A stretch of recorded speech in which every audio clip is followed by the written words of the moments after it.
Before a single stone was cut, there was only the wind and the fear. I stood completely alone on the barren limestone spine of the Giza Plateau. The hot desert air whipped across my face like a warning from the gods themselves. Nothing existed here but rock, sun, and endless empty sky. Then, in my mind, I saw it rise. A colossal phantom of stone and perfect angles, so vast it devoured the horizon and blotted out the sun. A mountain so immense and terrifying in its beauty that it seemed to challenge the heavens themselves. This was the command of my pharaoh, my cousin, the living god Khufu. He did not ask if it was possible. He simply declared that it must be done. Others look at the Great Pyramid today and see a wonder of the world. I look at it, and I still feel the cold terror that gripped my soul for 20 long years. My name is Hemiunu. I was his vizier and chief architect. This is not merely the story of a building. It is the story of the crushing weight of a god's will and how one mortal man learned to bear. I remember the oppressive heat in the grand audience hall, the air thick with incense and the silent, electric hum of my pharaoh's ambition. Khufu was not a man who dreamt small dreams. He was haunted by the legacy of his father, Pharaoh, whose own monuments scarred the landscape like divine warnings. We had all seen them. We all knew their lessons. The collapsed pyramid at Midam was a monument to overreach, a pile of rubble that screamed of failure. The bent pyramid, with its humiliating, desperate change of angle, was a public lesson that gravity does not bow, not even to a pharaoh. But where I saw warnings, Khufu saw only a path clear to failure. His eyes burned with a fire hotter than the noon sun as he spoke of a perfect, smooth-sided mountain of light, a piercing spear aimed at the eternal stars where the gods reside. His vision was absolute, terrifying in its clarity. Then his gaze fell upon me, his vizier, his architect. In that profound silence, the weight of a mountain yet to be born settled not just onto my shoulders, but deep into my soul. It was an honor wrapped in an existential dread.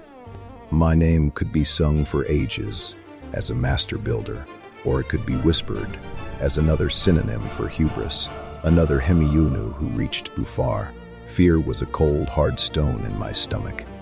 But you do not refuse a living God. You quiet the trembling in your hands, you bow, and you find a way to obey. My fear had to be forged into a plan. An impossible dream required an impossible blueprint. On the Giza Plateau, chosen for its high, solid rock bed, we began not with stone, but with water and stars. For months, my surveyors toiled under the relentless sun. To carve a perfectly level foundation from the sloping earth, they dug a vast network of trenches across the 13-acre site, flooded them with water from the Nile, and marked a level on the rock. They then chiseled the bedrock down, stone by painstaking stone, creating a base so true that across its entire expanse, it varies less than the width of my hand. At night, we would lie on our backs, the cool desert air a brief respite. It was then we held our silent dialogue with the gods. We charted the heavens, mapping the paths of the stars to align the four faces of the pyramid perfectly to the cardinal points. This was not just a tomb. It was a cosmic engine, a map of the heavens rendered in stone. The numbers became my personal tormentors. They haunted my sleep, a swirling abyss of calculation. How does one quarry move and lift over 2 million blocks, each weighing more than a cart of oxen? I would close my eyes and see the figures swimming in the darkness.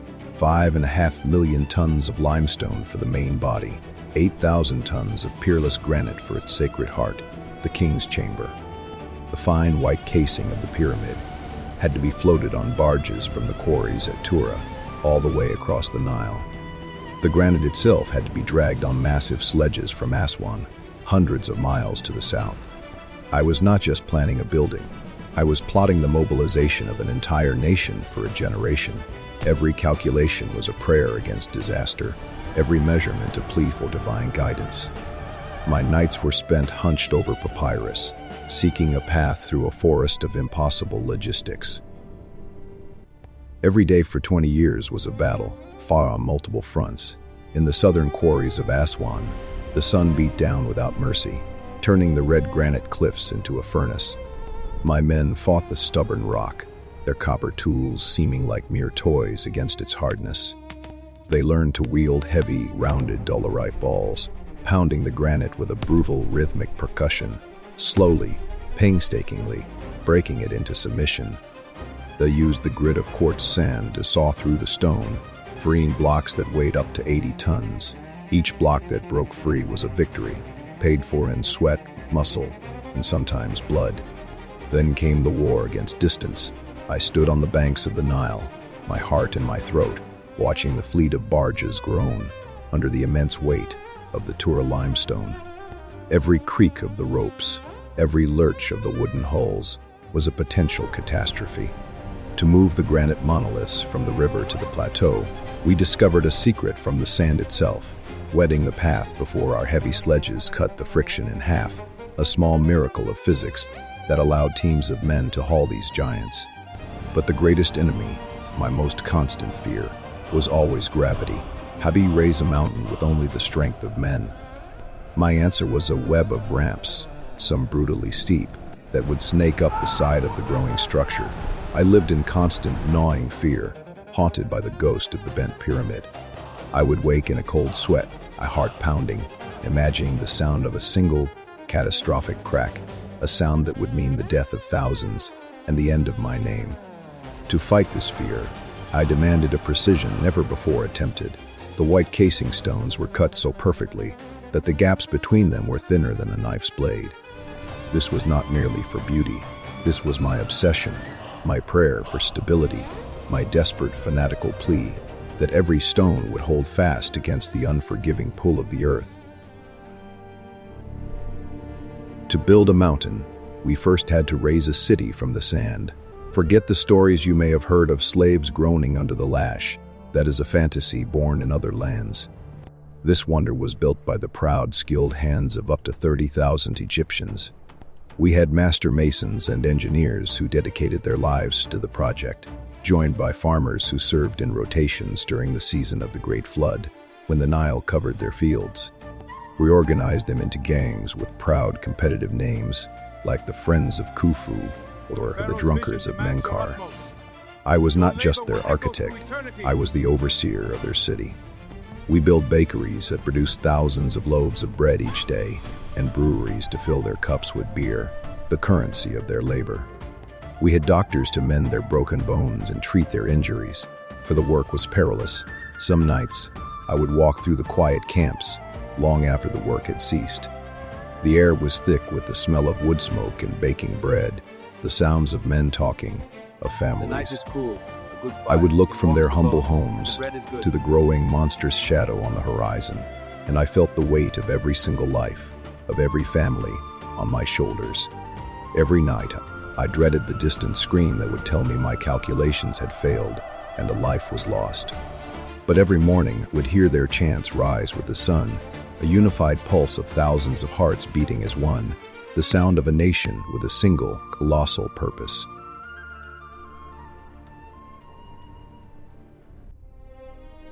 As the pyramid climbed into the sky, its true purpose, its soul, began to awaken.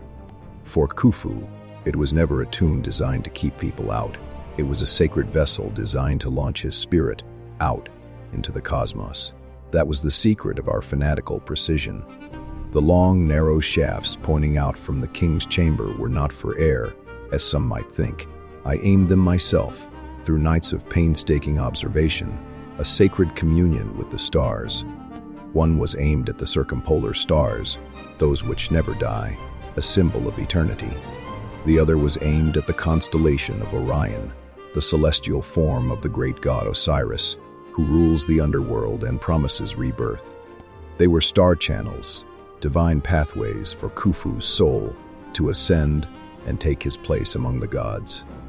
When we finally placed the last of the polished white Tura limestone casing stones, the pyramid was transformed.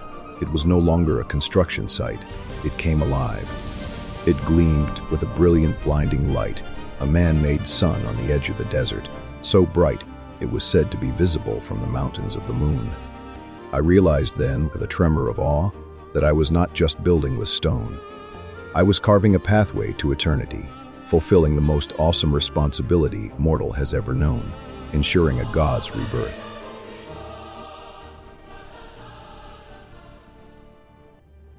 I will never forget the day the last block was set, the final capstone, the Pyramidion, a perfect miniature of the whole, sheathed in electrum, a pale alloy of gold and silver, was ready.